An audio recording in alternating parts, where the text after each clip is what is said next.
Gita LLB আজকের পর্বে শুরুতে আপনারা দেখতে পাবেন অভিজিৎ মুখার্জি ওনার মুখে একটা পান্তুয়া গুজে আছেন এবং তিনি যখন সেখান থেকে পালাতেই চাইবে সেই মুহূর্তে দেখা যায় সেখানে ব্রজবালা দেবী এসে হাজির হন এবং অগ্নিজিৎ মুখার্জিকে বলেন, কিরে তুই এখনো কিছু খাসনি, নে আমি তোর জন্য খাবারটা নিয়ে এসেছি, তুই এখানে বস, আমি তোকে নিজের হাতে খাইয়ে দিচ্ছি। এরপর অগ্নিজিৎ মুখার্জি নিজের মুখে পান্তুয়া রাখার জন্য তিনি কিছু বলতে পারেন না, তিনি চুপ করেই থাকেন। এরপর ব্রজবালা দেবী বলেন, কিরে তুই চুপ করে আছিস কেন, কিছু তো বল। আচ্ছা আয়, তুই এদিকে আয়, এখানে বস, আমি তোকে খাইয়ে দিচ্ছি। ছোটনাথ বোমা তো আমাকে বলেছিল যে তোকে খাবারটা দিয়ে দিতে, আর তুই খাবারটা খাসনি কেন? বলেছে যে 10টার মধ্যে খেয়ে নিতে, কাল সকাল উঠে আবার তোকে তো যোগা করতে হবে, তাই না? অগ্নিজিৎ মুখার্জি চুপ করেই আছেন। পরের মুহূর্তে দেখা যায় সেখানে গীতা চলে আসে। গীতা এসে বলে, উনি খাবারটা খাবেন না। কি করে বা উনি খাবারটা খাবেন? উনি কি এতক্ষণ কিছু বলছে? ঠাম্মি বলে, না, ও তো চুপ করেই আছে। গীতা বলে, হ্যাঁ উনি তো চুপ করেই থাকবেন, কারণ ওনার মুখে যে একটা পান্তুয়া গোজা রয়েছে। এরপর ঠাম্মি বলে, কি বলছিস পান্তুয়া? কিন্তু তুই কি করে জানলি? এরপর গীতা বলে, পদ্ম আমাকে সবটা বলেছে। আর হ্যাঁ আমি জানি, কারণ আমি গুনে গুনে নিজে ওই পান্তুয়াগুলো আর বাকি মিষ্টিগুলো রেখেছি। পর অগ্নিজিৎ মুখার্জিকে গীতা শাসন করতে লাগে। পর অগ্নিজিৎ মুখার্জি না পেরে ওনার মুখটা হা করে দেখিয়ে দেয়, আর তখন দেখা যায় যে ওনার মুখে একটা আস্ত বড় পান্তুয়া রাখা আছে। এরপর গীতা পদ্মকে বলে, এই সমস্ত কিছু সন্ধ্যা নিশ্চয়ই তুই দিয়েছিস, তাই না? এরপর পদ্ম বলে, এত মিষ্টি আনা হয়েছে আর উনি খাবেন না? গীতা বলে, না উনি খাবেন না। এরপর পদ্মকে গীতা বকাবকি করতে লাগে। তখন অগ্নিজিৎ মুখার্জি বলেন, দেখো না মা আমাকে বকছে। এরপর ব্রজবালা দেবী বলেন, ঠিক এইরকম ভাবেই তোকে একটা শাসন করার জন্য প্রয়োজন ছিল, দেখেছিস তোকে কেমন জব্দ করেছে। এরপর গীতা অগ্নিজিৎ মুখার্জিকে বলেন, আপনি স্যুপটা খান। অগ্নিজিৎ মুখার্জি বলেন, আমি স্যুপটা খাবো না। এরপর গীতা বলে, আপনি তাহলে স্যুপটা খাবেন না?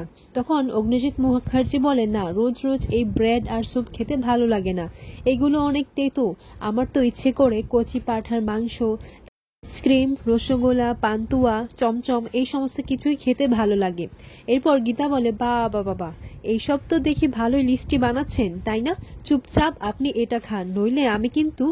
এরপর গীতা যখন তার শাড়ির আঁচলটা কোমরে গুজা দেয়, তখনই অগ্নিজিৎ মুখার্জি ভয় পেয়ে বলে, আচ্ছা আচ্ছা ঠিক আছে, কিছু করতে হবে না, আমি খেয়ে নিচ্ছি। এরপর এটা দেখে সবাই হাসতে লাগে। তখন অগ্নিজিৎ মুখার্জিকে ব্রজবালা দেবী বলেন, আরে ও তো তোর মা রে, মা না হলে কি এরকম ভাবে শাসন করা যায়? তখন অগ্নিজিৎ মুখার্জি বলেন, হ্যাঁ ও তো আমার আরেক মা। তখন অগ্নিজিৎ মুখার্জি পদ্মকে ন্যাকামো করে বলে, এই পদ্ম, তুই কিন্তু আমাকে আর এই সমস্ত কিছু বলবি না, কোথায় পান্তুয়া আছে, কোথায় মিষ্টি আছে, এই সমস্ত কিছু লোভ দিবি না, বুঝলি? আমি আর এই সমস্ত কিছু খাবো না, আমি বলে দিয়েছি। সমস্ত কিছু ভুজিয়া, চানাচুর এই সমস্ত কিছু আমাকে আর বলবি না, ঠিক আছে? এরপর অগ্নিজিৎ মুখার্জি পদ্মকে চোখ দিয়ে ইশারা করে। তখন গীতা বলে, আচ্ছা বাড়িতে যে এই সমস্ত কিছু আনা হয় সেটা আপনি কি করে জানেন বলুন তো? এরপর পদ্ম বলে, আসলে আমি। গীতা বলে, তোকে এমন একটা চড় মারবো না। এরপর দেখা যায় যে অগ্নিজিৎ মুখার্জির কাছে একটা ফোন আসে।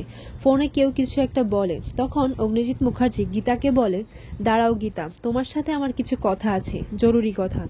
এরপর অগ্নিজিৎ মুখার্জি গীতাকে জিজ্ঞাসা করে, তাহলে আজকে সকালে তুমি পুলিশ স্টেশনে গিয়েছিলে ওই কেসটার বিষয়ে জানতে, কি হলো? চুপ করে আছো কেন? উত্তর দাও।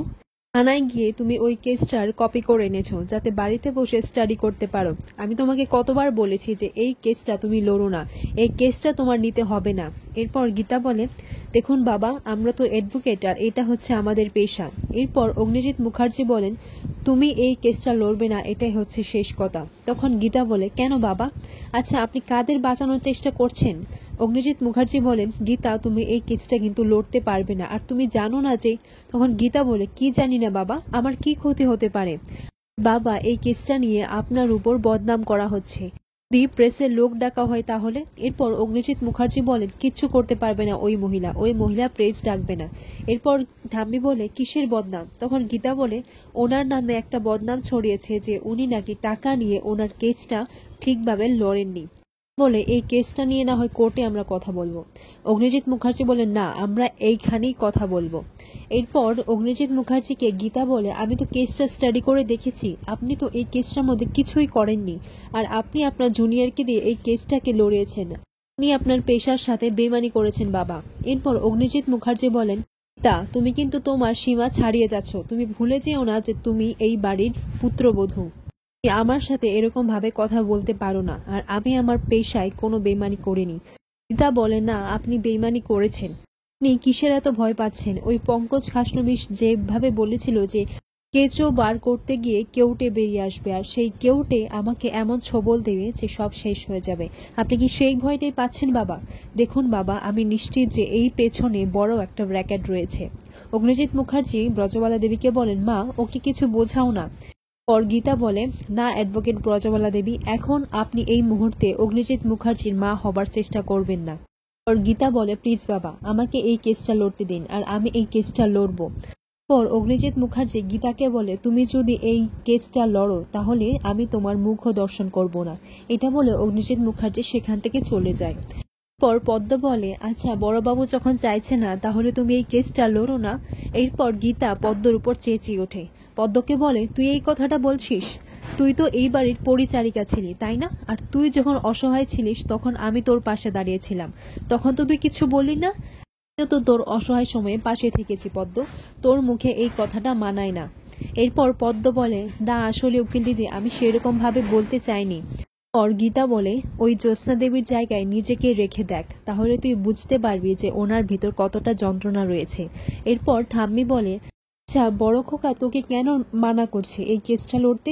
এরপর গীতা বলে, না তো করারই কথা, কারণ উনি তো জানেন এই কেসটার পেছনে এমন একটা র্যাকেট রয়েছে যেটা সঞ্জয় চৌধুরী জেনে গিয়েছিল, তার জন্য ওনাকে এই রাস্তা থেকে সরিয়ে দেওয়া হয়েছে।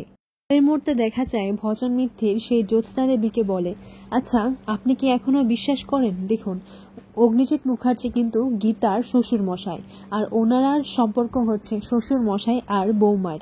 আপনার কি মনে হয় যে ওনারা আপনার কেসটা লড়বেন? একদম না। আপনি এক কাজ করুন, আমি তো দেখেছি অগ্নিজিৎ মুখার্জিকে কিভাবে ঘোষ খেয়ে আপনার কেসটাকে এড়িয়ে গেছেন।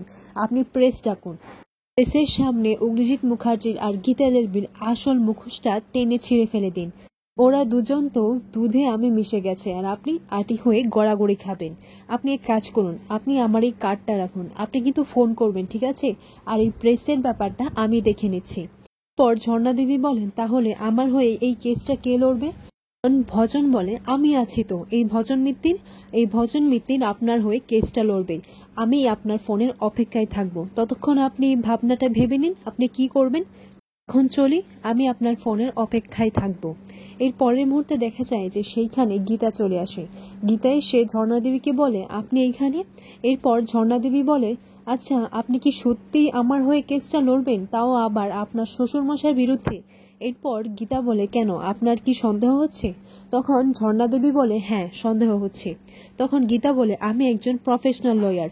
তখন ঝর্ণা দেবী বলে, থাক, আপনাকে আর এই সমস্ত কিছু বলতে হবে না, আপনাকে এই কেসটা লড়তে হবে না। কথাটা বলে তিনি সেখান থেকে চলে যান। তা বলে, উনি হঠাৎ করে এই উল্টো সুরে গানটা গাইছেন কেন? এর পরের মুহূর্তে দেখা যায় মেহেক গীতাকে ফোন করে জানায় যে দুর্গাপুজোর সময় ওদের আশীর্বাদের ডেটটা ফিক্স হয়েছে। কিন্তু মেহেকের খুব ভয় করছে। মেহেক বলছে যে আমি আগেও অনেক কিছু হারিয়েছি, কিন্তু এবার আমি কিছু হারাতে চাই না। গীতা বলে, কিচ্ছু হবে না, তুমি চিন্তা করো না, আর তুমি এত ভয় পাচ্ছ কেন? আমরা সবাই তো আছি, আর অঙ্কিত তো আছে, ও তোমাকে কিছু হতে দেবে না। দিকে দেখা যায় ভজন আর কৃপান দাঁড়িয়ে দাঁড়িয়ে কথাগুলো শুনছিল।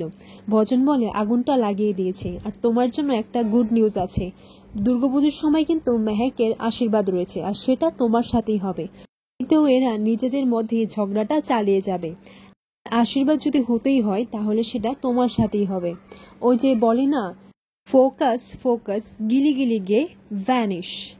আগামী পর্বে দেখা যায় যে গীতা একটা জানাশোনা অ্যাড্রেস খুঁজে পায়। তখন সেই নাম্বারে ফোন করে দেখে যে সেটা হচ্ছে অঙ্কিতের বাবা। আর এইদিকে ভজন অগ্নিজিৎ মুখার্জিকে ফোন করে জানায় যে ঝর্ণা দেবী নাকি প্রেস ডেকেছেন।